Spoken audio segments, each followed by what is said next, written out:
In today's video, I'm making quick, easy clam sauce spaghetti. First, I'm going to drop 2 tablespoons of butter in a pan and crush in 2 cloves of garlic. Then add 1 tablespoon of flour. Whisk that all together.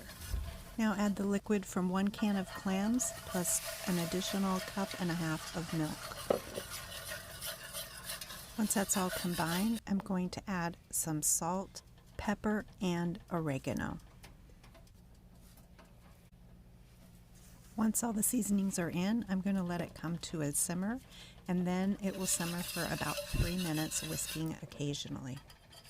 Now add 1/2 cup of heavy cream.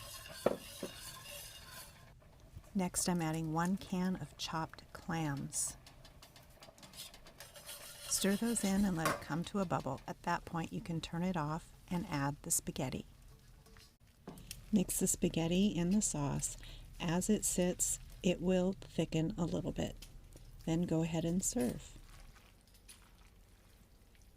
Then you can sprinkle it with a little bit of dried parsley, maybe some Parmesan cheese or some chili flake.